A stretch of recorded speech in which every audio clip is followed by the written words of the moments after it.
Hello everyone. तो आज के लेक्चर में हम कवर करेंगे अतिसार और प्रवाहिका रोग निदान का 5th चैप्टर है पेपर 2 के अंदर। सबसे पहले बात करते हैं अतिसार के बारे में।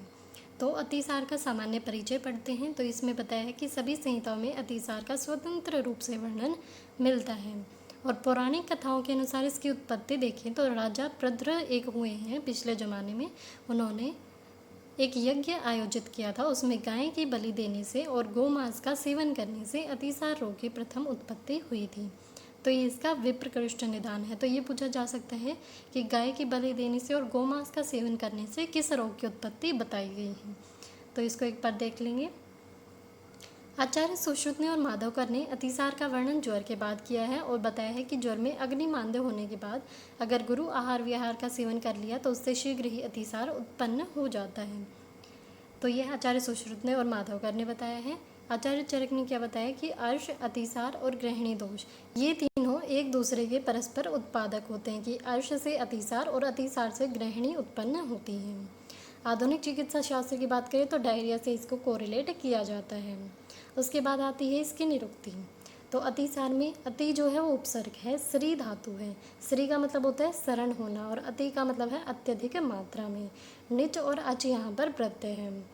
अति उपसर्ग में श्री धातु जुड़ने से अतिसार शब्द बना है। अति का मतलब हो गया प्रभुत मात्रा में, जिसमें शरण होता है वही अतिसार कहलाता है। तो डायरिया से इसको कोरिलेट करते हैं। इसकी ये निरुक्ति या फिर डेफिनेशन हम बोल सकते हैं, इसको याद कर लेंगे। अतिशयन सार्यति मलम इति अतिसार है। जिस रोग के अंदर अतिशय मात्रा में शरण, मल का शरण होता है गुदा मार्ग से, उसे ही अतिसार कहा जाता है। गुदेन गुदा मार्ग से बहुद्रव शरणम, अत्यधिक मात्रा में द्रव का शरण होता है, अतिसार इत्यर्थ है। इसका नाम अतिसार है। तो ये डेफिनेशन बहुत इंपॉर्टेंट है। एक इसकी निरुक्ति और एक इसकी डेफिनेशन, दोनों याद कर लेंगे। दूसरी एक डेफिनेशन आई है, इसमें क्या बोला है, असन्हत मलह गुदेन मुहुर मुहुर सरते इति अतिसार है। असन्हत यानी कि बिना प्रॉपरली फॉर्म हुआ मल गुदा मार्ग से मुहुर मुहुर बार बार जब शरण करता है उसे ही अतिसार कहा जाता है। तो एक डेफिनेशन इसमें से याद कर लेंगे तो फर्स्ट वाली ज़्यादा ठीक रहेगी। उसके बाद अतिसार के पर्याय दिए हुए हैं। इसे ही उदर आमय, उदर का मतलब हो गया पेट और आमय का मतलब हो गया रोग। तो पेट में दर्द होने को इन्होंने अतिसार बोला है। अन्न गंधी, अतिसार में से अन्न के समान गंध आते क्योंकि वो अपक्व होता है। त्रिकांड शोथ भी इसे कहा जाता है। उसके बाद है इसका निदान। तो अतिसार की उत्पत्ति उल्टा सीधा खाने से होती है। तो जो भी चीज़ें हमें याद आए उल्टे सीधे खाने में, वो चीज़ें हम लिख सकते हैं। गुरु खा लिया, अति स्निग्ध अति रुक्ष भोजन कर लिया, उष्ण भोजन कर लिया, अति शीतल भोजन कर लिया, बहुत ज़्यादा द्रव भोजन कर लिया तो अत्यधिक मात्रा में उसका शरण हो जाता है। अति स्थूल भोजन किया है। और जो आसन हम पढ़ते हैं, विरुद्धासन, अध्यासन, विषमासन, ये सब करने से, अजीर्ण अवस्था में भोजन करने से भी अतिसार उत्पन्न होता है। और कृमियों से संक्रमित होने से भी अतिसार होता है। इसके अलावा जो भी रोगों के मेन निदान रहते हैं, वेगों को धारण करना, पंचकर्म का मिथ्या योग, विष के प्रयोग से, भय से शोक से ग्रस्त होने पर भी अतिसार होता है। ये इम्पॉर्टेंट है यहाँ पर कि भय से जो है भयज अतिसार उत्पन्न हो जाता है और शोक से ग्रस्त होते तो शोकज अतिसार उत्पन्न हो जाता है।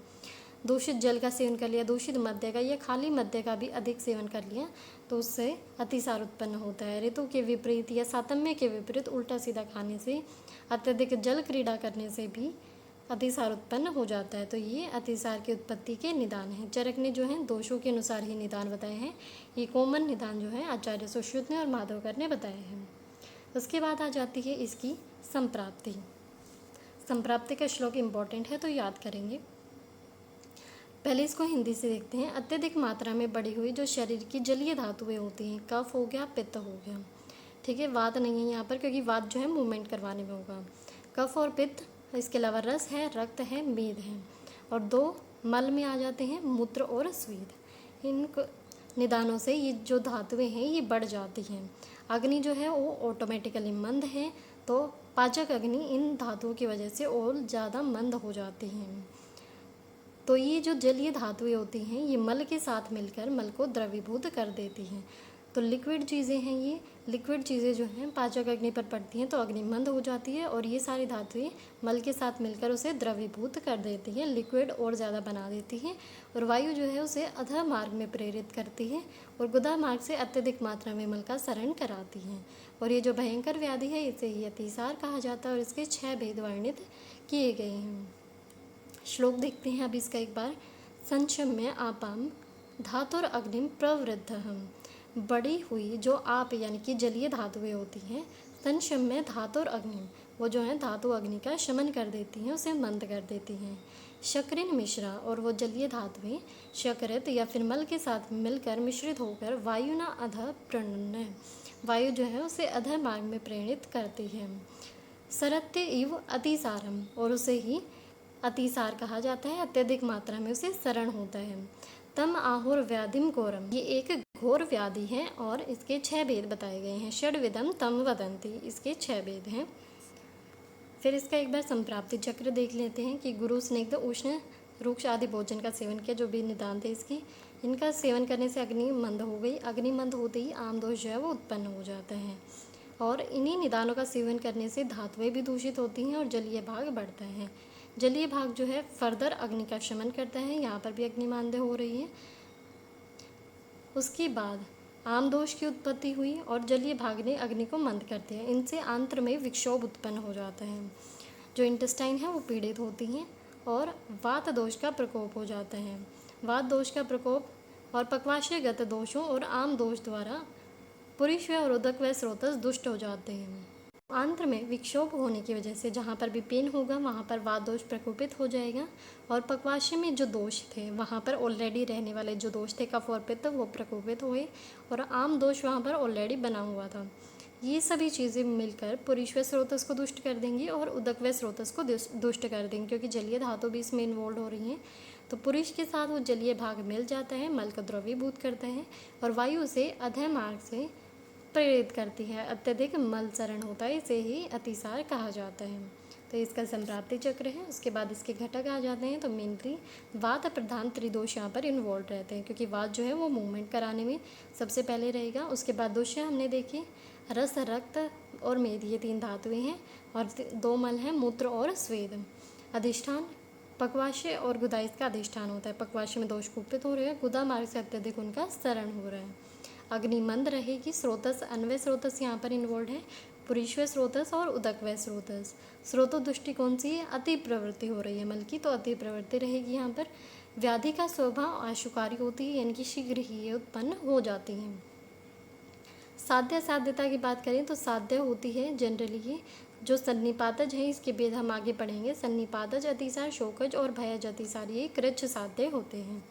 इसका प्रत्यात्म लक्षण गुदेन बहुद्रव सरणम अतिसारम, गुदा मार्ग से अत्यधिक मात्रा में द्रव पदार्थ का सरण होना ही अतिसार कहलाता है।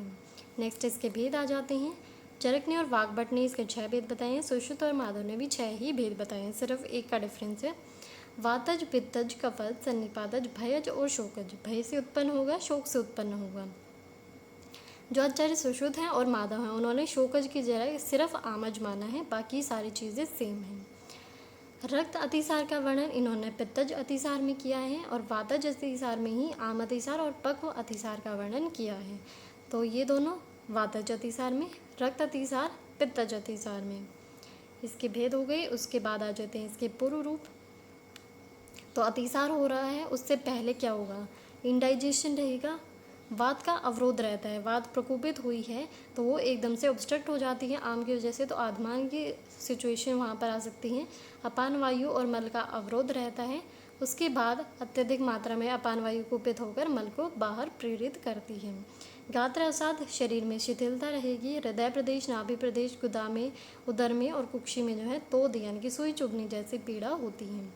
तो ये इसके पूर्व रूप हैं। उसके बाद भेदों के अनुसार लक्षण की बात करते हैं। सबसे पहले आता है वातिक अतिसार। तो जो वातिक अतिसार होता है उसमें रोगी किस टाइप के मल का त्याग करता है? तो वात की वजह से जो कलर रहता है वो मोस्टली रेडिश ब्लैक कलर यानी कि अरुण वर्ण रहता है और कई बार शाव वर्ण भी रहता है, लेकिन यहाँ पर अरुण वर्ण है। साथ में वहाँ पर फेनिल यानी कि झागदार होगा, रुक्ष होगा, वात की वजह से ड्राइनेस रहती है। तो इस टाइप का मल जो है वो रोगी त्याग करता है। अल्प अल्प यानी कि क्वांटिटी में कम होगा लेकिन फ्रीक्वेंसी उसकी ज़्यादा होगी। बार बार कम मात्रा में मल का त्याग करता है। मुहुर्मुहुर यहाँ पर टर्म इम्पोर्टेंट है। मल जो है वो आम युक्त होता है और रुजाई यानी कि पेन रहेगा, वात की वजह से पेन रहता ही है और शब्द के साथ मल का त्याग करता है। तो ये वातिक अतिसार के लक्षण हैं। उसके बाद आता है पैतिक अतिसार। पैतिक अतिसार में जो कलर रहता है वो पीतवर्ण रहता है। पीतवर्ण नीला और या फिर कुछ लाल वर्ण का मल रोगी त्याग करता है। और पित्त के जो लक्षण रहते हैं, दाह हो गया, मूर्छा हो गया, तृष्णा और पाक यानी कि वहाँ पर इन्फ्लेमेशन रहती है। तो ये सारे लक्षण भी वहाँ पर मिलेंगे। तो ये पैतिक अतिसार है। उसके बाद आता है कफज अतिसार। कफज अतिसार में जो कलर रहेगा वो कैसा रहेगा? सफ़ेद। सफ़ेद गाढ़ा यानी कि घन रहता है और कफ युक्त मल का रोगी त्याग करता है। विसर गंध से युक्त होता है, उसमें से अजीब सी स्मेल आती है, शीतल मल होता है। तो कफ की वजह से शीतलता रहेगी और साथ में रोमहर्ष से रोगी पीड़ित रहता है। ये जो है कफज अतिसार के लक्षण हैं। आचार्य चरक ने क्या बताया कि कफज अतिसार में मल का प्रवाहन होना। प्रवाहन का मतलब है मल त्याग करते समय जोर लगाना और मल त्याग करने के पश्चात भी ऐसा लगता है कि मल त्याग नहीं किया है। तो ये चीज़ें कफज अतिसार में देखने को मिलती हैं। कृत्य अपि अकृत संज्ञा, करने पर भी, अपि का मतलब हो गया भी, अकृत न किए हुए जैसे संज्ञा या ज्ञान होना, ये कफज अतिसार का लक्षण है। तो ये टर्म यहाँ पर इम्पोर्टेंट है, किसमें बताया है? कफज अतिसार में आचार्य चरक ने बताया है। उसके बाद आता है सन्निपातिक ज्वर। सन्निपातिक ज्वर में ये वाली कोटेशन इम्पोर्टेंट है, वराह स्नेह मांस अम्बु सदृशम, कि जो सन्निपातिक अतिसार है इसमें मल का वर्ण रहता है वराह यानी कि जो सुअर होता है उसका स्नेह यानी कि वसा और मांस के जल के समान, सूअर के वसा और मांस के धोवन के समान इसमें मल का कलर रहता है। सभी लक्षणों से युक्त अतिसार होता है और ये कृच्छ साध्य है। सन्निपातिक अतिसार कृच्छ साध्य, बाकी ऊपर वाले साध्य थे। उसके बाद आता है आमाज अतिसार। आमाज अतिसार आचार्य सुश्रुत ने बताया है, अन्न के अजीर्ण होने पर, आम यहाँ पर आ रहा है तो मतलब कि आम की फॉर्मेशन है। अन्न के अजीर्ण होने से प्रकोपित हुए दोष कोष्ठ में और रक्त आदि जो धातुएं हमने ऊपर पढ़ी थी, मलों को दूषित करके अनेक वर्णों से युक्त शूल सहित मल को बार बार त्याग करते हैं, इसे ही आम अतिसार कहा जाता है। इसके लक्षण क्या रहते हैं? शूल के साथ मल का त्याग होता है और अनेक वर्णों से युक्त मल यहाँ पर रहता है। इसका निदान क्या है? अन्न के अजीर्ण होने से प्रकोपित हुए दोष। उसके बाद 6 आता है यहाँ पर शोकज अतिसार। शोकज अतिसार जो है दुख की वजह से उत्पन्न होता है। धन नाश, किसी के घर पे चोरी हो गई, धन उनका खत्म हो गया या इनकम बिल्कुल बंद हो गई है, परिवारजनों की मृत्यु से दुखी होकर, संतप्त होकर अल्प मात्रा में जो व्यक्ति भोजन करते हैं उनकी अग्नि दूषित हो जाती है, साथ में उनका रक्त भी दूषित हो जाता है और अतिसार रोग उत्पन्न होता है। तो इसमें क्या लक्षण देखने को मिलते हैं? ये सारे लक्षण जो है शोकज अतिसार के हैं। काकणंती प्रकाशम, ये टर्म बहुत इंपॉर्टेंट है, पूछी जाती है। कौन से अतिसार का लक्षण है? शोकज अतिसार का। गुंजा फल के समान वर्ण वाला, इस टाइप का मल त्याग होता है। काकणंती का मतलब है गुंजा फल, रेड कलर का होता है गुंजा का फल। रक्त युक्त या फिर रक्त से रहित मल का त्याग करता, दोनों हो सकते हैं। दुर्गंधित हो सकता है मल या फिर दुर्गंध रहित हो सकता है और इसे ही दुष्चिकित्सा अतिसार कहा गया है। किसको? शोकज अतिसार को। आचार्य चरक ने वर्णन किया है शोकज और भयज दोनों अतिसारों का। इन दोनों को ही उन्होंने आगंतुज माना है और इनके लक्षण वातिक अतिसार के जैसे माने हैं। उसके बाद एक टर्म आती है रक्त अतिसार। पैतिक अतिसार से जो रोगी पीड़ित होता है, अगर वो और ज़्यादा पित्तवर्धक आहार विहारों का सेवन कर ले तो उससे भयंकर रक्तज अतिसार उत्पन्न हो जाता है। फर्दर रक्त धातु दूषित हो जाती है और रक्तज अतिसार उत्पन्न होता है। आचार्य चरक ने इसमें क्या लक्षण बताए हैं? रक्तज अतिसार में बलवान पित्त जो है तृष्णा को, शूल को, विदाह और दारुण गुदपाक को उत्पन्न करता है। तो ये टर्म यहाँ पर इंपॉर्टेंट है, ज़रूर लिखनी है ये। उसके बाद आता है ज्वर अतिसार। ज्वर और अतिसार के जो अलग अलग निदान बताए गए हैं उन दोनों का ही सेवन करने से ज्वर अतिसार उत्पन्न हो जाता है। इसमें रोगी को ज्वर भी रहता है, साथ में अतिसार भी रहता है। यही इसके लक्षण हैं। उसके बाद यहाँ पर आम और पक्व मल की परीक्षा करना बताया है। तो हमने देखा था वातिक अतिसार में आम युक्त मल का त्याग होता है, आमज अतिसार में भी आम युक्त मल का त्याग होता है। तो जो आम मल होता है वो पिच्छल होता है और वो जल में डालने पर डूब जाता है। आम मल गुरु होता है क्योंकि उसका डाइजेशन नहीं होता है। डाइजेशन होने के बाद तो उसमें से कुछ अमाउंट जो है वो एब्जॉर्ब हो चुका होता है, सिर्फ मल बचा हुआ होता है। इसमें जो है न्यूट्रिएंट पार्ट भी रहता है, तो ये भारी होता है और इसी वजह से जल में डालते हैं तो डूब जाता है। वात आदि दोषों से ये युक्त होता है, अत्यंत दुर्गंधी होता है, पिच्छल रहता है।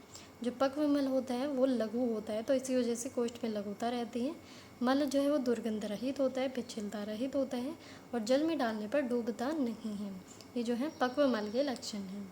उसके बाद अतिसार के उपद्रव चाहे तो याद कर सकते हैं। शोथ रहता है, शूल, पिपासा, ज्वर, अतिसार, कास, श्वास, हिक्का, अरोचक, छर्दी, मूर्छा, ये सारे इसके उपद्रव हैं। उसके बाद आ जाती है इसकी साध्यता असाध्यता। वातज, पित्तज और कफज अतिसार जो है वो साध्य होता है। सन्निपातज, शोकज, भयज और रक्तज अतिसार क्रच्छ साध्य हैं। और असाध्य कौन सा होता है उसके यहाँ पर लक्षण बताए हैं। पक्व जाम्बव सयाशम, पके हुए जामुन के फल के जैसा कलर हो जिसमें अतिसार का। यकृत खंड निभम, यकृत के खंड के जैसा कृष्ण लोहित वर्ण हो, जिस टाइप से एक लीवर का टुकड़ा होता है काला और लाल रंग का, उस टाइप से वर्ण हो। घृत, तैल, वसा, मज्जा, दूध, दही और विश्वार के जैसा मल त्याग करता हो।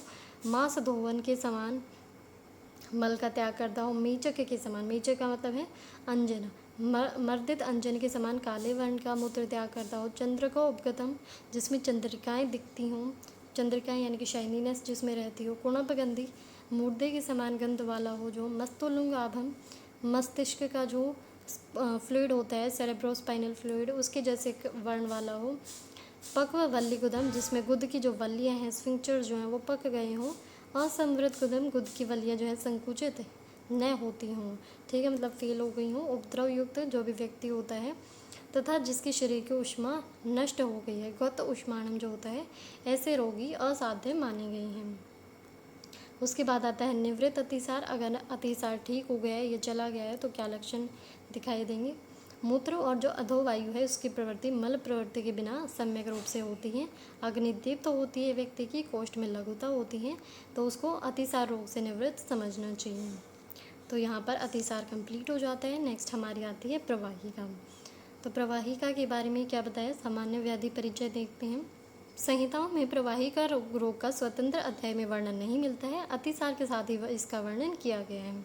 अलग अलग आचार्यों ने इसे अलग अलग नाम दिए हैं, जैसे कि भोज ने इसे विस्तंशी नाम दिया है, पराशर ने अंतर्ग्रंथि या फिर अन्न ग्रंथि इसको बोला है, हारित ने इसे निश्चारक या फिर निसारक बोला है। तो प्रवाहिका जो होती है उसके अंदर रोगी कफ युक्त मल का त्याग प्रवाहन के साथ यानी कि जोर लगाकर करता है। मॉडर्न में इसे कोरिलेट करते हैं डायसेंट्री के साथ। तो ये इसकी इम्पॉर्टेंट डेफिनेशन है। निदान इसके हम सारे अतिसार वाले रहेंगे।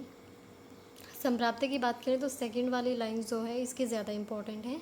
इसमें क्या बताया, अहित आहार सेवन करने वाले जो प्राणी होते हैं उसके कोष्ठ में कफ जो है वो संचित हो जाता है और वायु प्रकोपित हो जाती है। तो उस संचित कफ को जब वायु बाहर निकालने की लगती है तब प्रवाहन करने पर थोड़ी मात्रा में बार बार मलयुक्त कफ का त्याग होता है गुदा मार्ग से। तो प्रवाहन मतलब जोर लगाने पर बार बार थोड़ी मात्रा में मल आएगा और कफ युक्त आता है वो, इसे ही प्रवाहिका कहा जाता है। एक बार इसका श्लोक देखते हैं।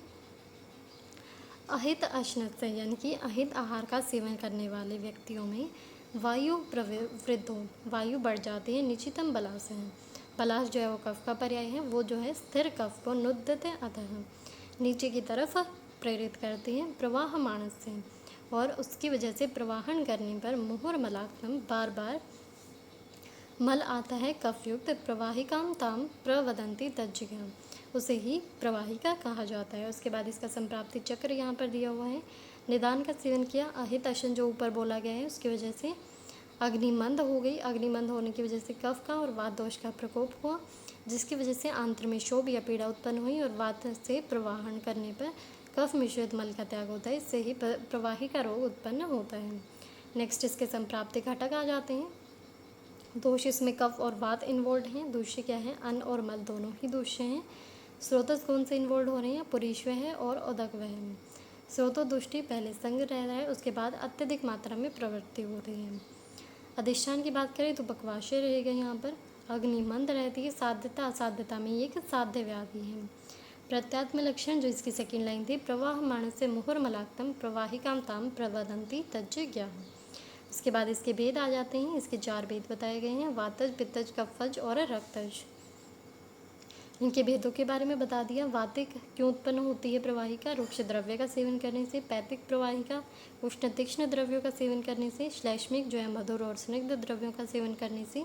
रक्तज वाले सेम उष्ण तीक्ष्ण द्रव्यों का सेवन करने से। वातिक अतिसार में प्रवाहन शूल के साथ होता है, तो वात का लक्षण है शूल, पित्त का लक्षण है दाह, तो दाह युक्त मल का प्रवाहन होगा। श्लैष्मिक में श्लेष्मा युक्त मल का प्रवाहन होता है।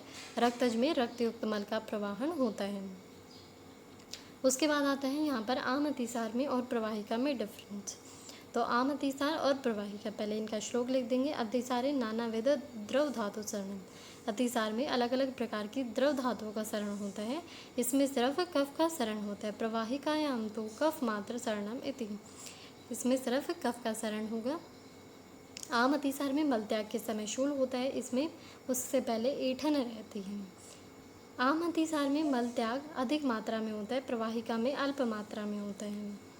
आम अतिसार में अपक्व अन्न भी मिलता है, लेकिन प्रवाहिका में अपक्व अन्न नहीं मिलता है। आम अतिसार में अतिसरण या मल त्याग मात्रा में और संख्या दोनों में ज़्यादा होता है, लेकिन प्रवाहिका में मात्रा कम रहती है लेकिन संख्या ज़्यादा रहती है। तो ये इनका डिफरेंस था। तो इसी के साथ ये चैप्टर हमारे यहाँ पर कंप्लीट होता है।